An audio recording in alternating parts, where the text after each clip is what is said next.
સુરતના કતારગામમાં યુવકનું ગળું કાપી હત્યા કરાઈ હોવાની માહિતી સામે આવી છે. ગોતાલાવાડીમાં રહેતા 21 વર્ષીય નેપાળી યુવકની હત્યા મકાન માલિકના પુત્રએ જ કરી હોવાના આક્ષેપ પરિવારજનો દ્વારા કરવામાં આવી રહ્યા છે. મૃતક 3 વર્ષથી સુરતમાં રત્નકલાકારનું કામ કરતો હતો. પોલીસે આ મામલે ગુનો નોંધીને આરોપીને પકડી પાડવા તજવીજ હાથ ધરી હતી. સુરતમાં વહેલી સવારે મકાન માલિકના પુત્રએ ઘરમાં ભાડે રહેતા નેપાળી યુવકની હત્યા કરતા સમગ્ર વિસ્તારમાં હાહાકાર મચ્યો હતો. યુવક ઘરની બહાર નીકળ્યો અને તરત જ છરીના ઘા મારીને તેની હત્યા કરવામાં આવી હોવાની વાત સામે આવી હતી. પોલીસે હત્યારાને ઝડપી પાડવા માટે તજવીજ હાથ ધરી હતી, જેમાં પોલીસે ગણતરીના કલાકોમાં આરોપી પ્રકાશ સોસાની ધરપકડ કરી છે. પોલીસ તપાસમાં સામે આવ્યું કે મૃતક આરોપીના ઘરમાં ભાડેથી રહેતો હતો અને મૃતક અને આરોપી વચ્ચે બેગ ખાલી કરી આપવા બાબત જેવી નજીવી બાબતે ઝઘડો થતા જોતજોતામાં ઝઘડો લોહિયાર બન્યો હતો. આરોપીએ આવેશમાં આવી મૃતકને છરી વડે ઘા મારી મોતને ઘાટ ઉતારી દીધો હતો. પોલીસે આરોપી प्रकाश सोसा की धरपकड़ करी कायदेसर कार्यवाही हाथ धरी। क्या नाम आपका? मेरा आकाश है जी। क्या वारदात हुई थी? मतलब उसका है ना वो बैग दोपहर में ले गया था उसने। बाद में है ना शाम को जो जब मेरा साला आया तब वो बैग लेने जा रहा हूँ, वो बोल रहा था जीजा बोला, फिर वो चलो गया बैग लेने के लिए। मैंने बोला अभी नहीं जाने का, सुबह में बात करते फिर ऐसा बोला। वो जबरदस्त चला गया। 2 बार मैंने उसको खींच के लिया तो भी वो जबरदस्त चला गया। उधर अंदर घुस गया ना तब उसका दरवाजा बंद हो गया, फटक से आवाज आ रहा था तो मैं वो दरवाजा ढकढकाने गया था, वो खुला ही नहीं अंदर से। बाद में मैं रोमाली को बुलाने गया था, नीचे से बुला के ले रहा था, तब बाद में मेरे को चक्कू मार दिया जीजा जी, ऐसा बोला उसने। किसने चक्कू मारा?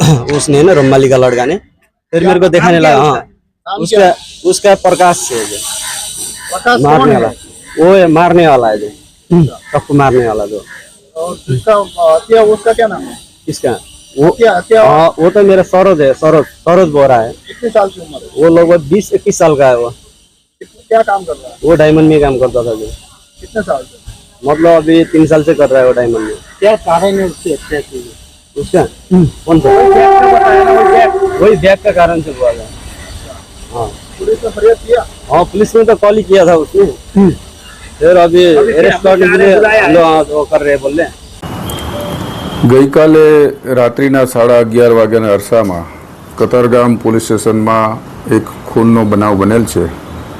आ कामे हकीकत ए रीतेनी छे के आ कामना फरियादीना शाळा सरोज दीपक बोरा के जे रेल राहत कॉलोनी गोतालावाड़ी कतारगाम खाते रहे छे तेनी बाजुमां रहता प्रकाश मूळजी सोसा नामना आरोपीए तेनी कपड़ानी बेग पोते बहारगाम जवानो होय लई जवा माटे तेना कपड़ा खाली करी लई गेल। ते बेग पाછી लेवा जता थયેલ બોલાચાલીમાં તેને ગળાના ભાગે ચપ્પુ મારી દઈ ગંભીર ઈજા પહોંચાડી તેનું મોત નિપજાવતા ઉપરોક્ત ફરિયાદ જાહેર થઈ છે।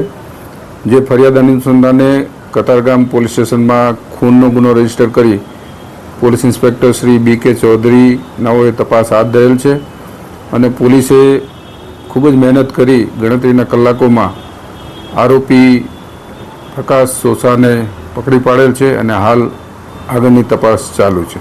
સર, આરોપીનો કોઈ ગુનાહિત ઇતિહાસ છે? કોણ છે આરોપી અને આ બંનેના સંપર્કમાં કઈ રીતના આવ્યો હતો? આરોપી જે છે એનો કતારગામ પોલીસ સ્ટેશનમાં ગુનાહિત ઇતિહાસ છે।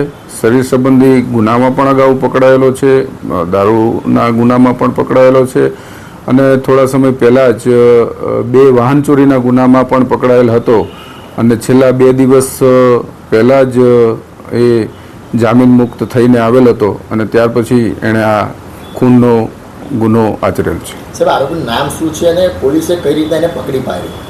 આકાશ આરોપી જે છે પ્રકાશ મૂળજી સોસા જે મૂળ અમરેલી જિલ્લાનો રહેવાસી છે અને પોલીસની જુદી જુદી ટીમો બનાવી અને CCTV સર્વેલન્સની મદદથી અને હ્યુમન ઇન્ટેલિજન્સની મદદથી આરોપીને પકડી પાડેલ છે। સર, જે આ જે મરણ જનાર છે અને આરોપી છે એ બે વચ્ચે શું સંબંધ હતા? એ મકાન માલિક હતો શું હતું? ને આ જે મરણ જનાર ને ફરિયાદ પક્ષ વચ્ચે કોઈ સંબંધ નથી, પરંતુ મરણ જનારના મકાનમાં આ કામના આરોપી છે એ ભાડેથી રહેતા હોવાને એકબીજાને પરિચયમાં હતા।